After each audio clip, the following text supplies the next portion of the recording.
¿Qué onda, vatos? Thanks for tuning in to yet another video. Infamous coming at you live from the West Coast yet again, California. I wasn't gonna make a vlog today. Just got off of work, just doing some testing with the Hero 10. I have some videos on the channel if you guys want to check those out. But yes, I just saw something on the Facebook group, and it's just something that I wanted to discuss, bring it up, since I've been seeing it in the forums. I've been seeing people having to pay for their warranty service or their warranty repairs. Let me tell you guys something straight up. If it's within the 2 years and unlimited miles, bumper to bumper, well, not really bumper to bumper, but factory warranty, you guys don't have to pay a single dime. All right, that is covered under the manufacturer. They get billed, not you. All right, so if for some reason this Facebook member mentioned that he was billed $110 for belt noise, I'll have to revisit the post. I'll put it up here, and then if I can refresh my memory, I'll put in some extra information in the video or in the description. But anyways, yes, there's no reason for you to be paying anything. All right, the only time you pay anything out of pocket is when it's wear and tear items. All right, wear and tear items. Once again, I've already mentioned this in all my videos. Wear and tear items are not covered under warranty, which is tires, brakes, oils, etc. All right, stuff like that, that is not covered under warranty. But it's the service advisor's, the service advisor's job to advise you, hey, this is not covered under warranty. And what does that mean? It's his job to advise you. Typically, if someone mentions, hey, there's brake noise or there's brake issues or something like that, it's a service writer's job to look at your miles, because when you drop off a vehicle, you have to get it checked in. All right, so based off the miles, if it's got 10,000, 15,000 miles, hey, maybe you might want to consider replacing the brakes, the brake pads, or probably servicing your brake fluid. All right, because it's recommended around that time. All right, it's recommended around that time. If you guys look at your service manual, you will see that that there are some recommendations in there. All right, and some of the intervals, you can see it as well. There's recommendations for some of the fluids, your brake fluid. Just all right, you guys get the point. There's many different fluids, and they all have their own recommended time to be changed. All right, so based off of that, it's the service advisor's job to kind of advise that maybe you should consider changing brakes or whatever, tires. Maybe that might be one of them. Maybe it's your forks, maybe it's your suspension. It just feels a little smushy or something like that. Maybe it feels a little soft, doesn't feel right. And if you have 40,000 miles on the bike, hey, maybe it's time for you to consider doing a fork service or whatever, something like that along those lines. So that, I would guess, that would be the only time they should consider charging you. All right, but like I said, the service advisor, service writer should be letting you know, hey, this might fall under wear and tear, so just a heads up, you might have to pay for this. All right, the only other time that happens all the time, 100% of the time, is when it's something involving your extended service plan, your extended warranty. That, you know what, I'm gonna wait until we're going, so I don't have the handlebar cam. I don't want to. Oh, here we go, we're gonna get going. Something that Blockhead mentioned, he doesn't like vlogging on the red lights because, I don't know, it's just a stale moment. That's why I like having the handlebar cam. Anyways, yes, like I said, where was I? Something about, oh yeah, the extended service plan. That's the only time when you should see a number on the invoice. This is their work order or repair order or whatever they call it at whatever dealership you're at or the service shop that you're at. Yes, when you drop off a vehicle, you drop off your bike, you should see a number on the invoice. Estimate, labor, warranty, like I said, it's always zero. It should always be 100% zero. If there's a number on the bottom of that invoice, that means you are going to end up paying that amount. So like I said, warranty repairs, those get automatically billed to the manufacturer. And for some reason, some of these dealers, like I said, I've seen in the forums and in the Facebook group, what happens is, I mean, I'm not saying this could be the reason, but what I'm saying is service writers, they don't get paid on warranty. All right, there's no commission there. So maybe, I mean, it's possible. I don't want to say everybody does it. I certainly never did it, but it is possible that some of these service writers, they just feel like they're pretty much working for free since they're getting paid commission. And they kind of figured, you know what, I'm just gonna bill this guy a 1 hour labor rate and just squeeze in there a little bit of a commission. Now, I've seen some illegal stuff happen. All right, I have a video on it. I don't believe I've published it, but I have seen some I guess some bad stuff happen. All right, and the software for the service writers, there's no safeguard, there's no supervisor override when it comes to these labor rates. I have seen some illegal stuff, and you know what, it can happen. All right, it can happen. Like I said, I mentioned this in another video, warranty just doesn't pay like a regular labor rate. All right, typically it's half the price. Typically the mechanic get, you know, they're pretty much on a time crunch when it comes to warranty repairs.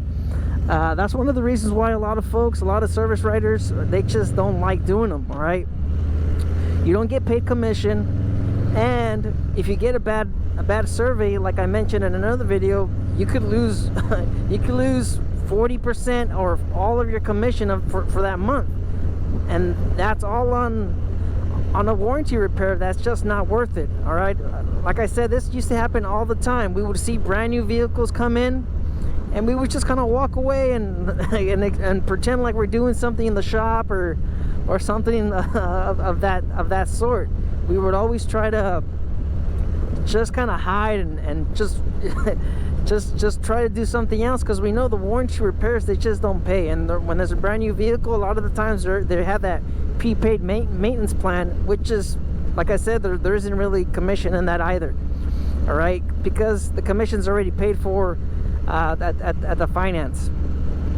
So and then when it comes to the older vehicles, we see those older vehicles that are probably 5-10 years old. We know those vehicles are out of prepaid maintenance, and they're pretty much in that age where they require major services: fork seals, fork oil, transmission, 3-hole, brake flush. I mean, we're talking about the works, everything. So we know that's going to be a big ticket, and we know that those bring in the big monies. They bring in the big bucks. And when you're competing against other service writers and you guys are looking at the overall numbers, you know what, I'm going off a topic. Yeah, so anyways, yeah, like I said, it could happen. I'm gonna wait for the green light.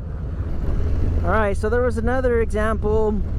You know that brake pulsation that I was experiencing not too long ago? There was somebody else that was having the same issue.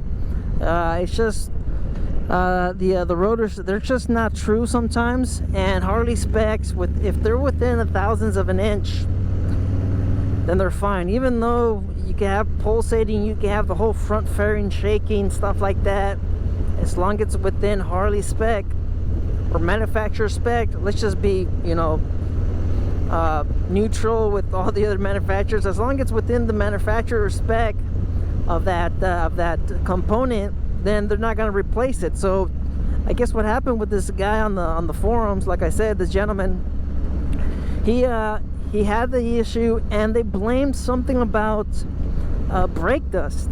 what the heck are you guys talking about? This is #1 bullshit. All right, they blamed brake dust, and they billed the owner, supposedly he said half an hour to just kind of clean it. But you know what that is?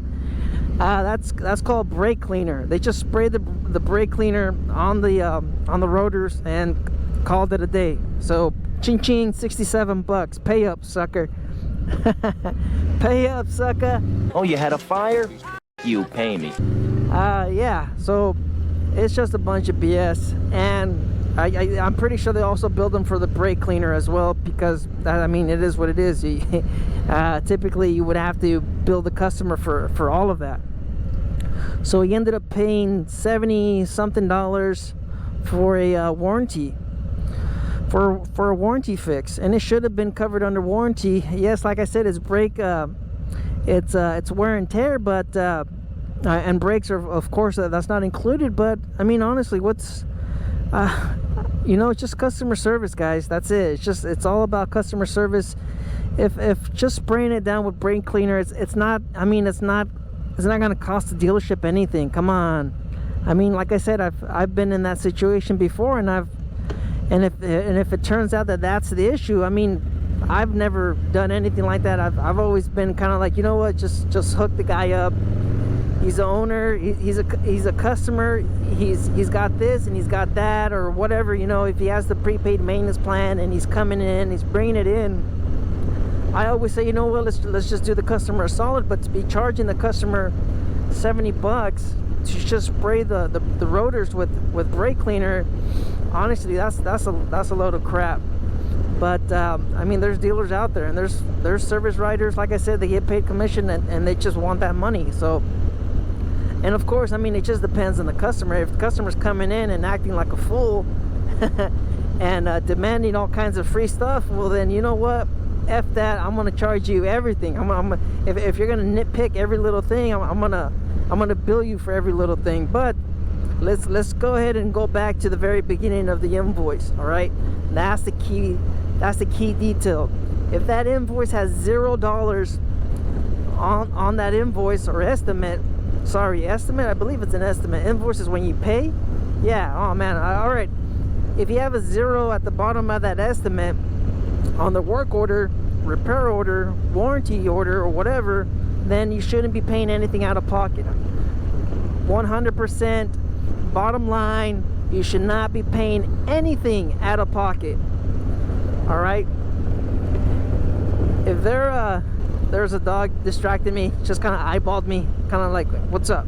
Anyways, if they decide, or the dealer, the service writer decides to bill you, they're supposed to call you before they do anything. They're supposed to call you and let you know what, this is what we found, and this is how much it's going to cost you. They can't just do that without acknowledging, or without advising, or letting you know what, it's going to cost you some money. They're supposed to call you. That's why they take down your number. All right, that's how it's supposed to be done. They're supposed to call you regardless what it is. Yes, sometimes if it's $5 or whatever, then I guess they'll probably do that on their own. But you shouldn't be on the hook for that bill. I mean, it shouldn't work like that. They're supposed to call you, even if it is $5. They're supposed to call you and let you know, hey, we found this. This is how much it's going to cost you. If you want to proceed with the repair, we could do that now. Fix it.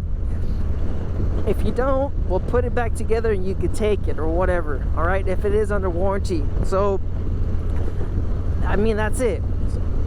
That's and especially if you were to take it for a warranty repair and then come back and then find out, hey, you know what, it's $110, or labor rate at my local dealer, it's $140. You could be like, wait a minute, I never approved this. All right, what did you guys found? What was it that's costing this amount of money, and what's going on? All right, so like I said, extended warranty is different. They will always 100%, and I've seen this happen. It's happened with me before. People get upset. Yes. All right, I paid $2,000 for extended warranty, or $3,000, or whatever they paid at the finance. Why the heck are you guys billing me? I mean, that's just the way it works, and I would always have to calm the customer down and tell them, look, this is the way it works. We're supposed to bill you up front, let you know it's going to be 1 hour labor. It's gonna be a 1 hour labor rate. Let you know up front, and then you know what? But I'm pretty sure this is going to be covered under extended warranty, so don't worry about it. But this is the way it's done to keep it legal. Let you know, hey, it's a 1 hour labor rate. I'm pretty sure it's going to be covered under warranty, because I mean, we see this stuff every day. All right, the service writer should know if it's covered under warranty.